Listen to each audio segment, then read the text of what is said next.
jõudsid kohale mõned DJ tooted. Vaatame üle täpsemalt, mis need siis sisaldavad. Siin on siis Osmo Mobile 7P, DJ Mic Mini ja mobiiliadapter siis Lightningule, kuna kavatsen siis proovida filmida esialgu iPhone 13 Pro Maxiga. Teeme siis alustuseks kõige väiksema karbi lahti, see on siis Lightningu adapter mikrofoni jaoks. DJI Mic Mini on siis see, mis mina valisin. Lihtsalt sellepärast, et nii palju kui ma uurisin, siis arvustuste järgi peaks see olema täitsa piisav. Ei ole mingil määral professionaal, aga samas tulevikus saab alati uuendada, kui vaja on. Ja saab ka tegelikult neid Mic Minisid juurde osta. Et mina võtsin siis ühese paki nii-öelda. Pakend ise on jube suur, pisikese adapteri jaoks. Nii, lahti käib see siit.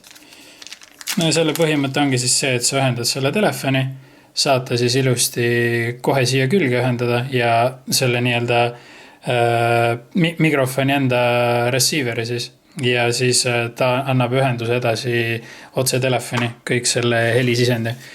Ega rohkem see väga midagi ei ole, õpetus on ka, mis näitabki siis täpselt seda sama asja, et kuidas seda ühendada ja selles karbis rohkem midagi ei ole. Nii, vaatame üle siis nüüd selle mikrofoni paki. Nagu ütlesin, siis mul on Mic Mini, natukene peab täpsemalt õppima, kuidas sellega ümber käia. Olen eelnevalt kasutanud seda Mic 2. Sellel on siis nii-öelda receiver ise natukene mugavam ja parem, aga üsna palju asju peaks siin kaasas olema, nagu näha. Erinevad kaablid, mikrofon ise, laadijad ja Type-C adapter on ka siin juba olemas siis, et nagu üle maailm suuresti on läinud siin Type-C peale, siis mina olen veel see, kes on nende Lightninguga. Nii, teeme lahti, vaatame, mis siin täpselt sees on siis. Väike kott tuleb kaasa. Oho, kleepsud, mida on huvitav näha veel, kuna kleepsu ajast minu arust on veidi mööda läinud. Arvatavasti ise neid kusagil ei kasuta, aga ei, hea ikka näha. Erinev dokumentatsioon, suure tõenäosusega siin on ka siis erinevad juhised, garantiilehed ja nii edasi. Aga vaatame, mis siin kotis enda sees siis on. Praegu siis filmin seda fotode jaoks kasutusel oleva kaameraga, mida laenasin pereliikmelt. Tegu on siis Sony A7R kaameraga ja mikrofon on siis kaamera enda küljes. Et pärast saame siis katsetada ka, kuidas selle mikrofoni endaga see heli on ja kuidas stabilisaator siis töötab, aga seda natuke saja pärast. Siin on siis juba järgmine adapter, Type-C oma, et kui tulevikus siis telefoni uuendamiseks läheb, siis on see ka olemas. Siis on siin olemas see sama receiver ise. Igaks juhuks vaatan üle, kas ma räägin ikka õiget asja, on receiver, jah, just, see on receiver, see on transmitter. Olen samamoodi natukene uus sellel alal. Aga eks see olegi see põhimõte sellel kanalil. Nii, teeme selle ka lahti. Üsna pisik on üllataval kombel. Piltidelt tundus ta tiba suurem. Siit siis saab ise, nagu olen aru saanud, saab ise juurde keerata. Või juurde ja vähemaks keerata, et kuidas sa tahad, et see heli nii-öelda edasi kanduks. Et kas natukene võimendada ja vähemaks keerata, aga samas peaks saama ka enamus videotöötlusprogrammides seda siis ise ka natukene timmida. Siin ongi siis näha, et võib 2 mikrofoni olla, minul on praegu 1, aga kui ma nüüd sisse lülitan, siis hakkab loodetavasti see esimene põlema ja niimoodi saan ka täpselt aru, et kas on ilusti ühendatud või ei. Nii, vaatame, mis siin veel on. Siin on siis need tuulesokid või nii-öelda siuksed tuulekaitsed, et kui õues on tuuline, siis peaks seda päris ilusti kinni võtma. Neid on siin 2 tükki. Üks on hall, teine on must. Sõltuvad siis, mis riietus on ja kumb paremini sobib. Nii. Siis on siin juhe kaasas laadimiseks. Ja isegi on siis, kui tahad otse kaameraga ühendada, siis on olemas ka see nii-öelda audiojuhe 3,5 mm. Ja tegelikult isegi paistab 2 juhet. USB-A ja mõlemad on siis teise poolt USB-C. See on, ma eeldan siis, ühes saad laadida seda transmitterit selles karbis ja teises siis receiverit. Siin on siis see mikrofon ise. Kui ta nüüd ilusti fookus, võtab nii. Issand. No see on tõesti pisike, see mahub ilusti peapesse ära. Ja siin on siis küljes ka kohe magnet, millega ta näiteks siis särgi külge panna. Üsna tugev magnet, mida on ka hea näha. Ja tegelikult on siis siin ka eraldi klamber. Nii, vaatame, kas jäi siia veel midagi. Jah, jäi küll. No ja siis siin on nii-öelda pisikene dokk, kuhu saab selle mikri enda siis laadima panna. Istub siia kuidagi moodi. Niimoodi. Päris süke stiilne, väga hästi disainitud. Siin ongi siis tegelikult see, nüüd on aru saada, miks siin 2 USB-C otsikut on, üks ongi siis selle doki jaoks ja teine on siis selle receiver enda jaoks. Päris mugav, ei pea 2 eraldi kaablit kaasas kandma, saab ühega täiesti ilust hakkama, kuna ega nad kumbki suuresti väga palju elektrit ei tohiks võtta. Ja siis on siin lisaks kott ka, mille sees see kõik oli. Üsna mitme erineva taskuga, mida on hea näha jälle. Kott on süke, paistab, et ilmastikule vastupidav, tundub päris okei materjal ja ei ole ülemäära pehme, aga samas mingisugune pehmendus siin on, et väga kuskil mingit kedagi loopima sellega ei hakkaks, aga eks ta millegi eest ikka kaitseb. No ja siis nüüd on siin see kõige suurem vidin, Osmo Mobile 7P. Ausalt öeldes, miks P? Ainult sellepärast, et see oli praegusel hetkel kõige uuem ja väidetavalt ka kõige parem, mis saab.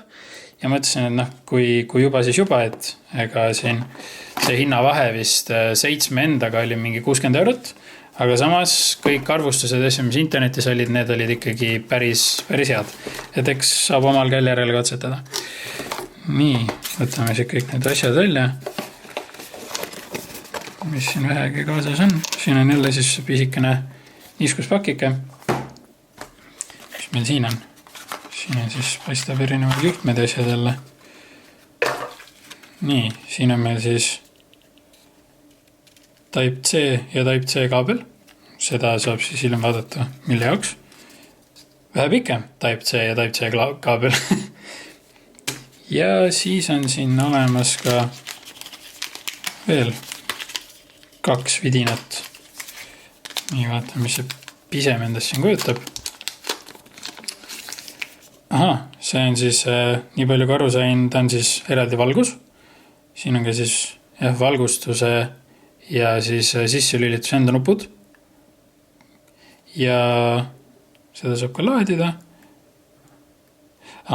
Selle saab siis kinni panna kaamera külge ja kui lahti tahad teha, siis unlock nupuga need nii-öelda nagatsid liiguvad. Seda saab ka siis eraldi laadida. Näitab ära ka, et mikrofon on ühendatud. Ehk siis tegelikkuses praegusel hetkel, kui näiteks kasutadagi otse stabilisaatoriga seda mikrofoni, siis tegelikult eraldi seda nii-öelda receiverit ei lähegi vaja. Et ta peaks tegelikult aru saama, et see mikrofon on siis ka samast nii-öelda perekonnast, DJ perekonnast ja automaatselt ühendab ära. Aga eks seda saab jällegi natukese aja pärast testida. Ja siin peaks olema just trackimise jaoks ka pisike siuke kaamera. Siis siin on ka magnetkinnitus, kuhu peaks ilusti telefon sisse istuma. Tundub siuke päris robustne, seda väga kerget katki ei tõmba või kuidagi välja. Kaamera peab ülesse poole, külje peal on siin juhis olemas. Vaatame kohe, kuidas ta siia täpsemalt istub. Seda ikka peab siia venitama, aga vähemalt on turvaliselt kinni. Lahti ta siit ei logise kindlalt, mida on hea näha, eriti kui kasutadagi näiteks seda mõne uue iPhone 16, mis on juba siuke 1500 kuni 2000 eurot telefon, et see oleks viimane asi, mida tahaks, et see kuskilt välja lendaks. Lisaks jälle natuke paberimajandust, eraldi DJI poe äpp on siin välja toodud. Vaatame, nüüd saab vaadata, kas ka siin mingi kleebiseid on. Kui siin juba ühte pandi, siis tahaks ju veel neid, aga näed, ostad kallima asja ja kleebiseid ei saa. Ja nüüd siis vaatame täpsemalt, mis siin kotis endas on. Kott ise ma ei oska öelda, kas see on nüüd heast või halvast materjalist, kuidagi siuke nagu kuulda on, sest ei tundu väga nagu kõrge kvaliteediga. Välja näeb just, kui oleks siuke mingi samet, kuidas sinna kiud nii-öelda seisma jäävad. Aga samas ei ole, et ta tundub kuidagi kahju öelda, aga pigem odavama poolne. Ei oskagi täpselt midagi arvata sellest. Nii, ja siis siin on see nii-öelda gimbal ise. Igasuguste nuppude, rullikute, igasuguste vidinatega paistavad praegu panin ta tööle. Osaliselt näitab siin akutaset. Täpselt, nii. Tööle peaks ta siis... Peaks vist äkki igaks juhuks enne õpetust lugema. Paistab, et ma praegu mingil määral ta tööle sain. Vaatame nii. On-off. Siin peab ikkagi natukene jõuga tõstma teda. Päris kobakas asi. Vaatame kohe täpsemalt üle. Panen telefoni siia külge, siis saame veel vaadata, mis ta siin täpsemalt teeb. Paistab, midagi ta siin juba stabiliseerib. No nii, vaatasin nüüd natukene siis seda õpetust. Põhimõtteliselt nüüd on siis siia külge ühendatud sellele Osmo 7P-le kõik asjad. Siin on siis kinnitus, magnetiga käib siia selle pea taha. Lisaks on siis nii-öelda multifunction module, nagu nemad ütlevad. Seda saab siis tegelikult tööle panna, siin külje peal on eraldi nupp. Kui seda alla vajutad, läheb ta tööle, keerad rullikut üles ja alla, läheb siis valgus heledamaks ja tumedamaks. Üllatavad tugev valgus isegi tegelikult peab mainima. Ja siin see kaamera on siis selle jaoks, et kui vajutad siit tagant seda päästikut, siis ta hakkab nii-öelda trackima või nii-öelda jälgima siis mingit objekti ja siis ta liigub kaasa või hoiab nii-öelda seda sujuvalt kogu seda kupatust, kui käevidet reguleerid. Nagu öeldud, siis selle unlock nupuga saab siit selle lahti võtta ja külge läheb ta ka magnetiga. Unlock nupuga saab ta natuke aidata teda kinni minna. Lisaks siin on siis olemas joystick, millega ta kogu seda kupatust siin ringi liigutab. Praegu telefon ei ole ühendatud, siis ta seda väga ei taha teha, aga sellega saab liigutada. Siin on siis all on nupp, millega saab kogu seda nii-öelda pead flippida, et ta siis nii-öelda portreest landscape'i liigutab telefoni. Siis on ka lindistama panemisnupp ja mis sellel 7P-l on siis see, et ta saab ka pikendada. Ütleme siuke, circa, ma ei tea, kui palju see on, ütleme 20 senti umbes, et saad natukene pikemaks kogu seda nii-öelda kaadrit või kaugemale saad endasse lajada. Ja lisaks on tal siis siin see väike kruvi kinnitus, millega saad ta tripodi külge panna ja saad välja tõmmata ka enda pisikese tripodi, millega ta siis seisma panna. Ja siis siit on jälle ligipääsetav ka see väikene kruvi kinnitus, millega ta jalgad otsa panna, kui soov on. Peab ütlema, et päris okei kvaliteediga, eriti siuke, kõik on mingil määral robustne, et ta päris kiiresti katki loodetavasti ei lähe. Käepide on siis Type-C-ga laetav, samamoodi ka see multifunction moodul ise, kui ma siit selle küljest ära võtan, tal on eraldi siin taga on siis Type-C-ga laetav osa, et eks sellepärast ka jälle siin mitu Type-C kaablit oli. Paistab siuke päris huvitav vidin, ei olegi enne midagi sellist nutitelefoni kasutanud. Enne olen proovinud siis seda DJI Osmot, mis on siis ise see pisikene kaamera, mis on juba ka selle stabilisaatori otsas. Kohe varsti saan katsetada väikeseid siukseid liikuvaid kaadreid ja saab ka siis vaadata täpsemalt, kuidas see kasutusmugavus on. Et eks siin ikkagi õppimist natukene on. Kui nüüd siis seda M-nuppu siin natuke peal hoida, siis ta lülitab end välja. Läheb justkui asendisse tagasi, millega saab ta siis kinni panna. Siit siis magnet kinnitus ära. Ja pakkis ennast ise niimoodi ilusti kokku. Ja siis saab ta sellesse samasse kotti tagasi panna. Siin on ka see väike Osmo kiri peal siis. No nii, praegu siis testime, kui palju siis need DJI Osmo Mobile 7P ja DJI Mic Mini siis seda kvaliteeti videol tõstavad. Antud hetkel filmin siis ainult iPhone 13 Pro Maxist, ehk siis praegu saabki katsetada seda nii-öelda tavaheli versus siis DJI toodetega ja samamoodi ei ole telefoni küljes ka gimbalit, ehk siis kogu stabiliseerimine toimub telefonis endas. Ei ütle, et need DJI tooted võib-olla on kõige paremad, aga nad on üsna mõistliku hinnaga, sest suhtes mina sain mikrofoni ja selle nii-öelda transmitteri kombo äkki oli 109 €, pluss siis see nii-öelda adapter, et ta Lightning pessa ühendada ja 159 eurot oli siis gimbal ise. Kohe siis katsetame ka, paneme gimbali telefoni külge ja mikrofoni samuti ning teeme teise video. Nii, ja nüüd on siis ühendatud gimbal. Gimbal on ka natukene pikemaks tehtud, seda saab siis siin natuke veel sirutada ja natuke kokku poole tõmmata. Lisaks ka nurka vahetada ja samuti on ühendatud ka siis DJI Mic Mini mikrofon. Gimbal on siis Osmo Mobile 7P, millel on siis käepidemel lisavidinaid, lisanuppe, ongi siis saab pikendada, saab tripodiks teha, aga üldiselt ses suhtes, eks nüüd ole siis videos täpsemalt näha, et kui hästi ta seda stabiliseerib või mitte, et siin on ka mitu erinevat nii-öelda mode'i, et kuidas ta siis sinuga kaasa liigub. Tal on siin FPV, tal saab teha siin igasugu huvitavaid nippe ja saab ka siis paigal hoida. Et ta hoiabki nii-öelda ainult fookuses ja lihtsalt liigub ka nii-öelda stabiliseerib siis erinevaid auke ja künkaid. Et kindlasti peab ära mainima, et natukene vajab harjumist kõikide nende nuppude asjadega toimetamine, et mida täpsemalt miski nii-öelda see gimbali seade teeb täpsemalt ja kuidas siis kõige optimaalsem seda kasutada on. Et natukene siuke õppimist vajav asi, aga kui see käppa saada, siis ma usun, et ta on täitsa hea abimees. Oletame siis tahadki teha näiteks mingisuguseid kattekaadreid mingitest asjadest või lihtsalt siis üldiselt enda puhkusfilmida näiteks. Et ta ei ole väga suur, mahub sul vajadusel isegi kuhugi taskusse ära.